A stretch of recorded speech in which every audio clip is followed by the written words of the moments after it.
Milton Finch in The Magic Paintbrush.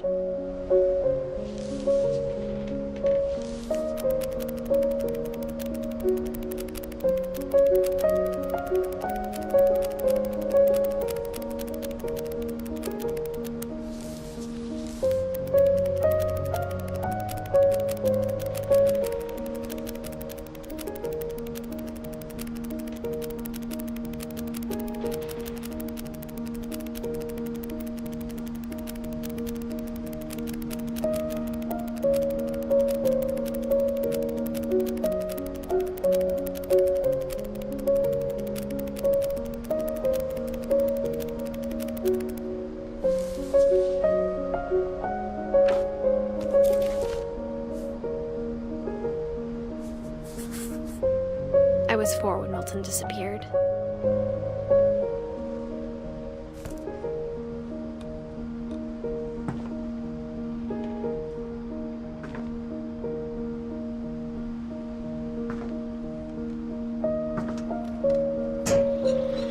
Mom spent months searching for my brother. Then she sealed the doors.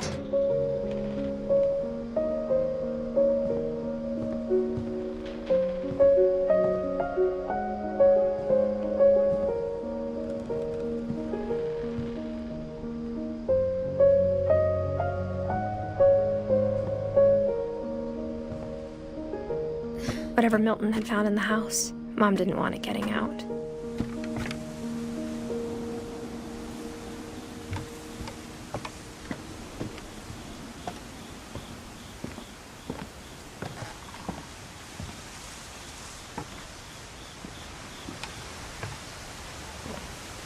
Mom definitely blamed Edie, but I think Louis blamed himself.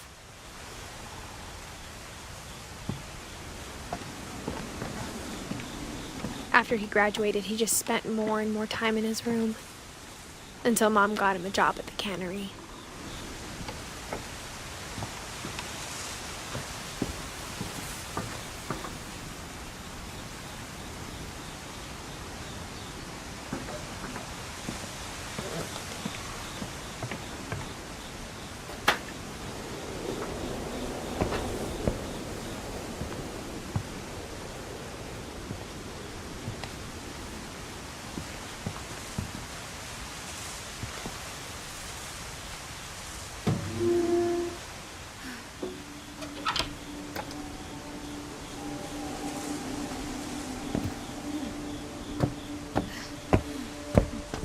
Louis's room smelled very, very familiar. That part of him lived on.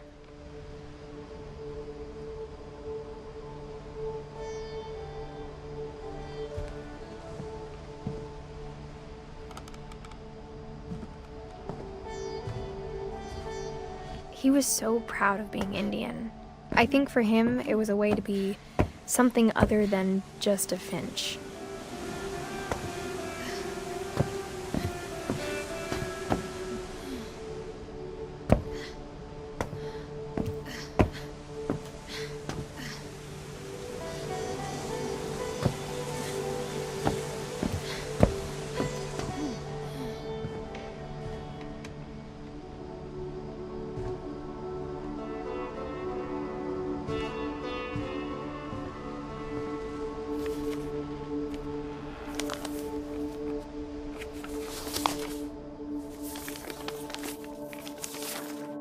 Dear Mrs. Finch, as Louis's psychiatrist, I can understand your desire for an explanation.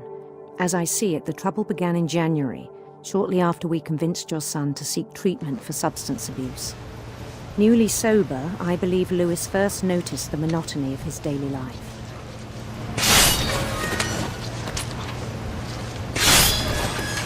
He kept working at the cannery. But he withdrew part of himself. In our sessions, I saw the same behavior. His mind began to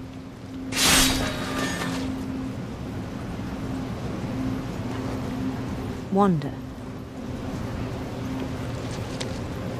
I asked him to describe it.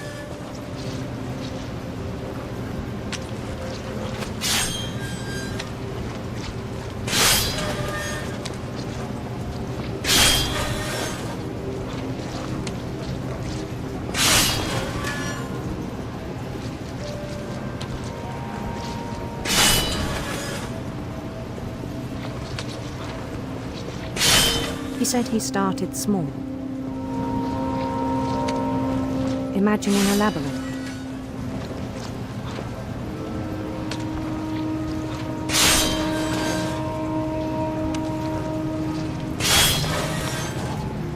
He'd feel his way about.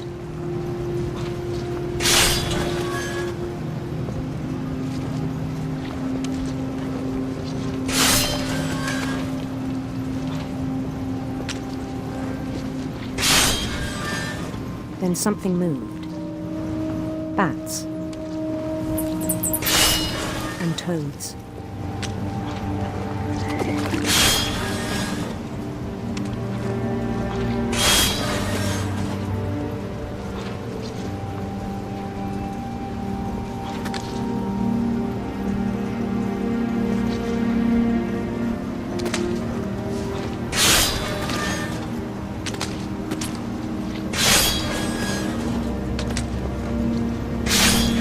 Things that have not names.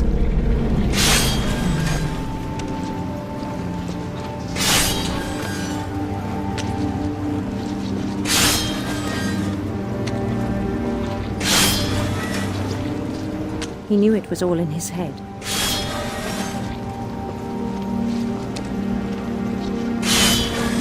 But he took it very seriously. I had hoped he'd find himself.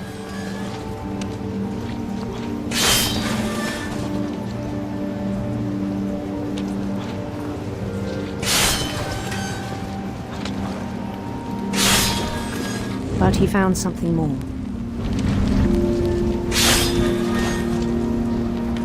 I worried about him then.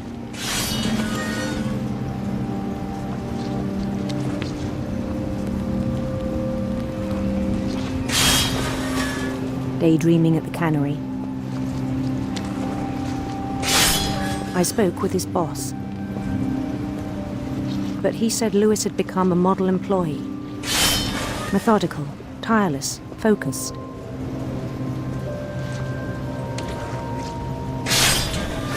Like a whole new Lewis. So I let him go on.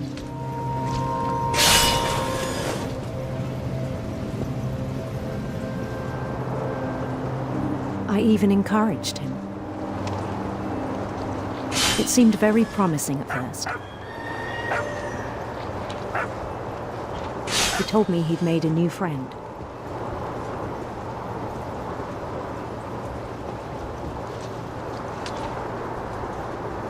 On the edge of a city he named Lewis Topia. He built the city up slowly, brick by brick.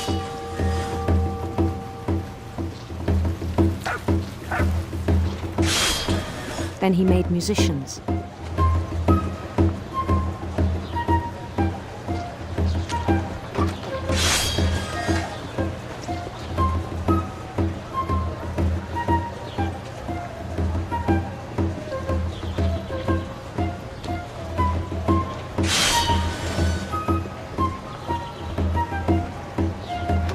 And songs for them to play.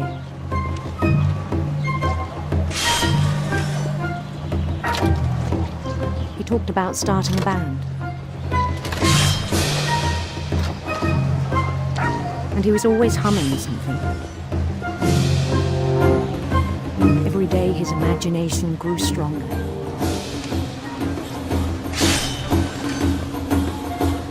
He no longer spoke at the cannery. But his chopping was as reliable as ever.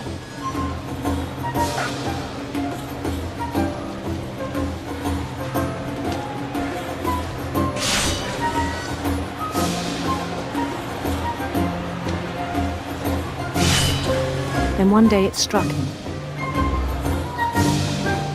that all the cheering crowds, even the stones under his feet, were all in his imagination. So he could do whatever he wished.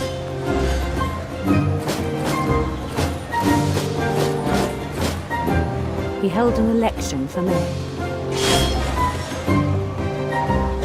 And he won.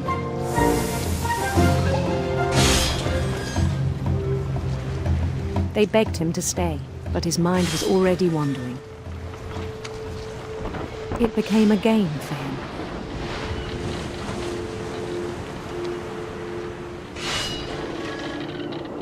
He'd conquer a city, then immediately push on. New Louisville.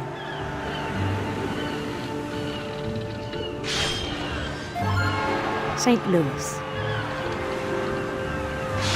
He started drifting away from our reality.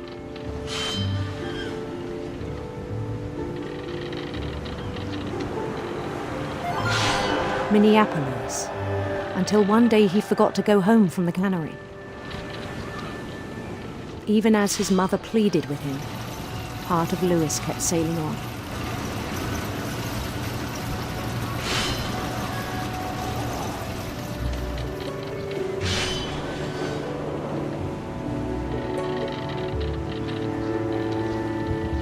In Louisburg, he heard rumors of a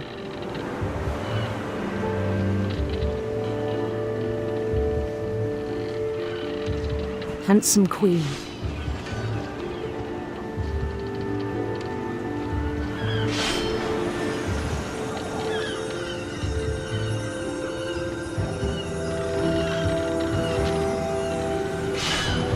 The queen was on her own quest for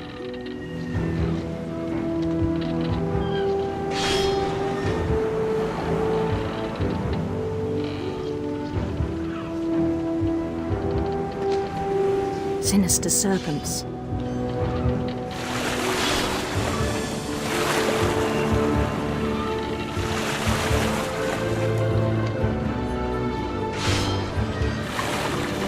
He followed the sound of her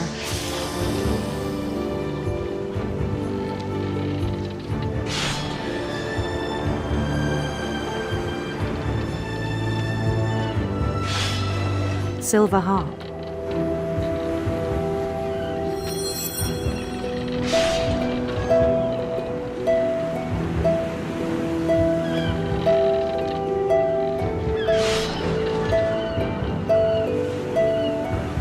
His chase led him to a golden palace east of the sun and west of the moon.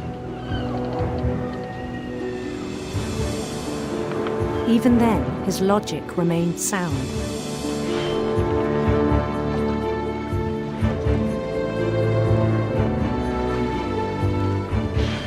He knew the world was all in his imagination.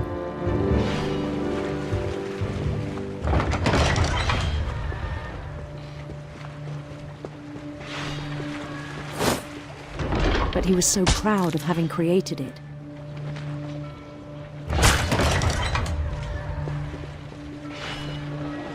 In his own eyes, he'd become something greater than a king.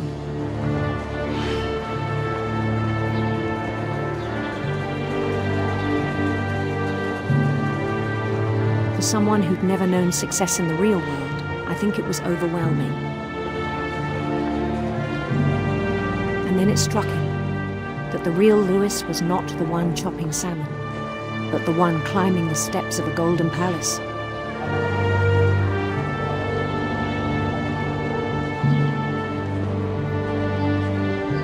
My imagination is as real as my body, he told me.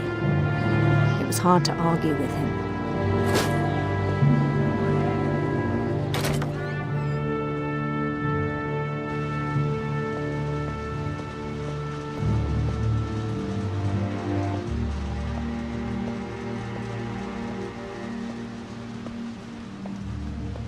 Began to forget the world we know.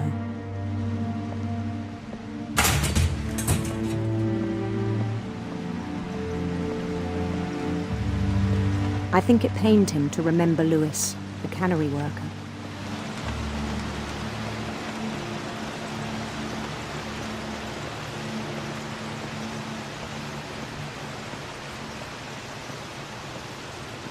He began to despise the man with a royal contempt.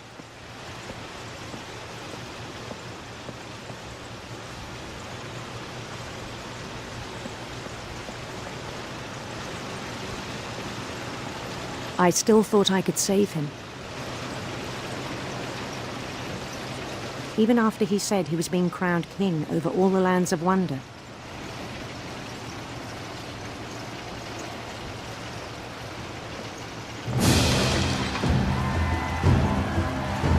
palace would be packed with his companions.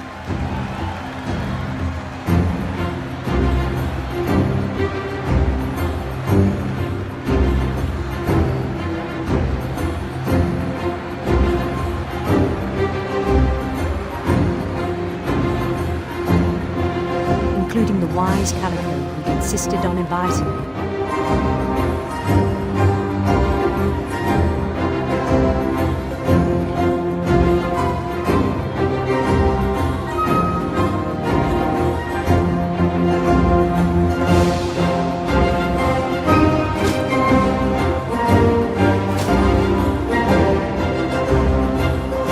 His queen waited, holding his crown.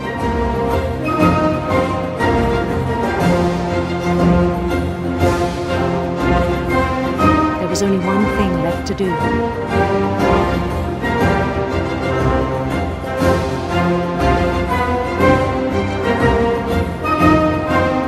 Bend down his head.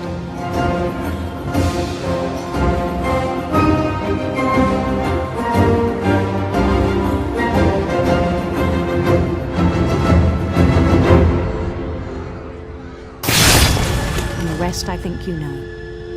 Mrs. Finch, your son was a kind man who will be missed by all of us who knew him.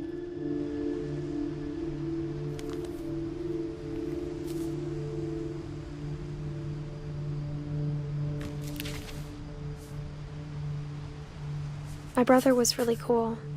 I wish you could have met him.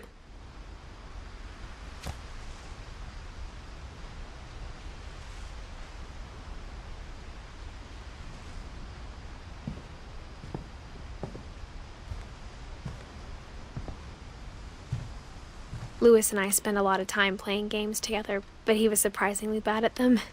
He died a lot.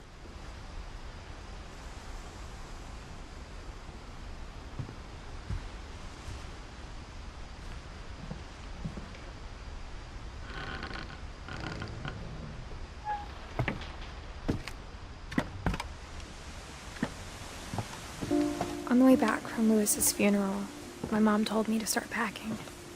She waited until the day before we left to tell Edie.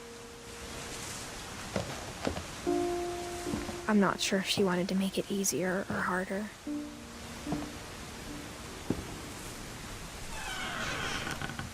I wish we'd stayed. But I understand why we left.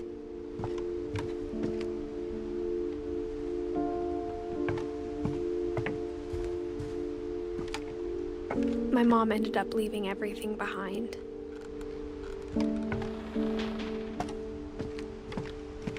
What happened that night had been coming for a long time.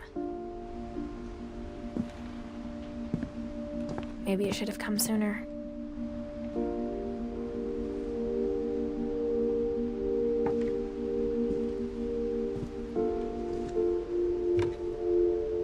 But it had to end one way or another.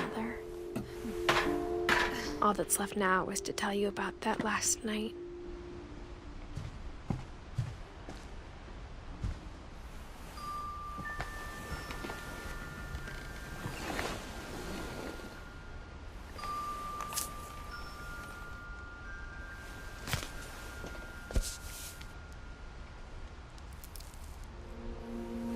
That whole last day, Edie just watched us pack and didn't say a word.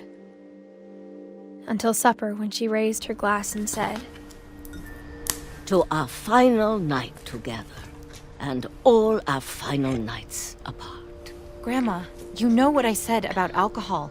Some of your medications are very Edith, specific. I left a present for you in the hallway. Why don't you go open it? The grown-ups have to argue now. I'm sorry, you're right. We're all leaving tomorrow. Let's just enjoy our last... I'm not leaving. Edith, you're excused.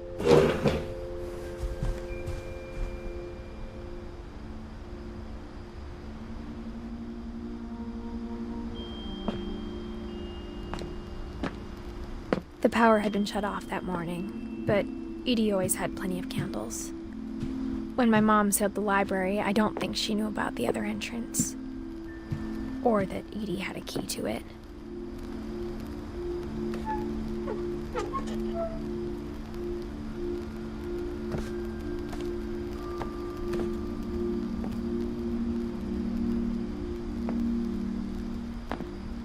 thing you're afraid of isn't going to end when you leave the house.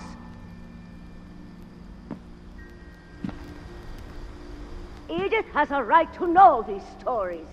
My children are dead because of your stories! I think it's best if Edith and I leave tonight.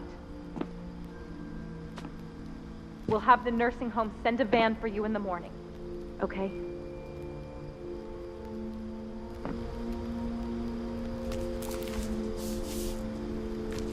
Dear Edith, there's so many stories I wish I could tell you, but there's only time for one. This is about what happened on the night you were born. That night, the tide went way, way out. It was the first and last time I ever saw the old house aground. There'd been an earthquake out in the middle of the ocean. They called it the lowest tide in 1,000 years. God, it smelled awful. You know, I've seen that house every day of my life.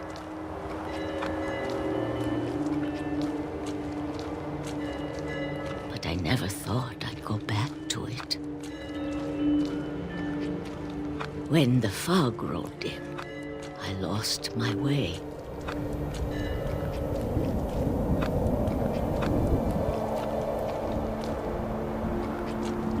I got turned around.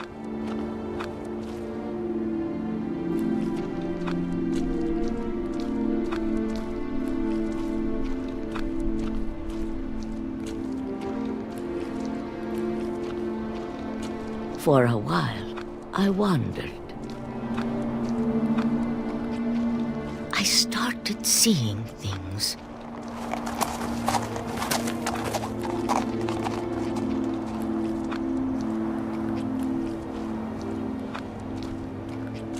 Things I'd forgotten had ever existed.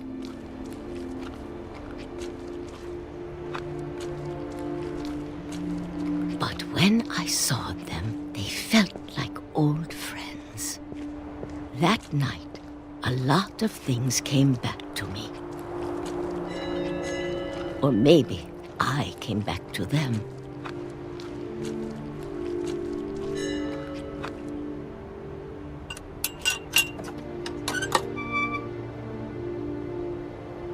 Things I can't explain, but that I need you to try and... Edith, what are you doing in here?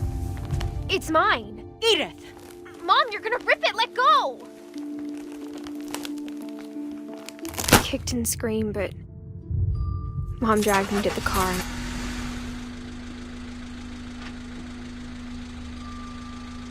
I never saw Great-Grandma Edie again.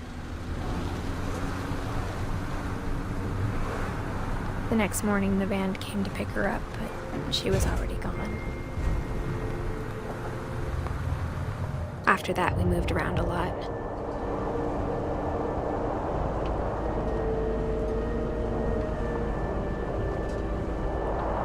We both tried to make the best of it.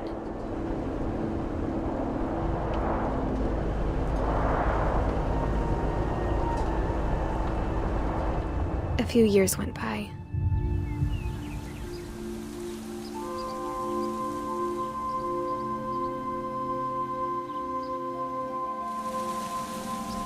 My mom didn't like to talk about it, but she started getting sick a lot. The rest happened pretty quickly.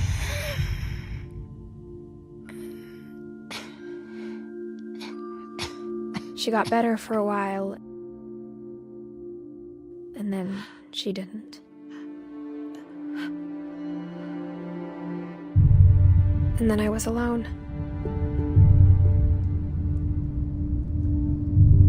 The last Finch left alive.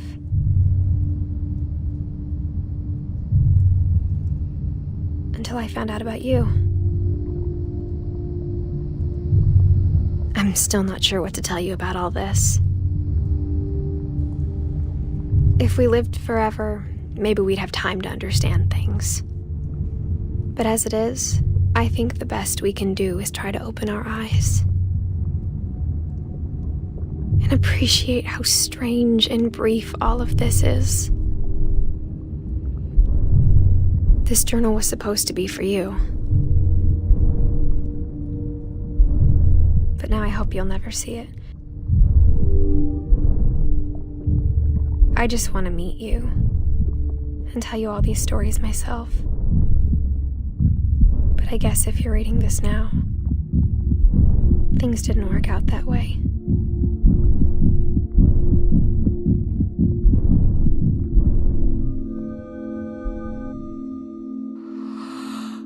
This is where your story begins. I'm sorry I won't be there to see it.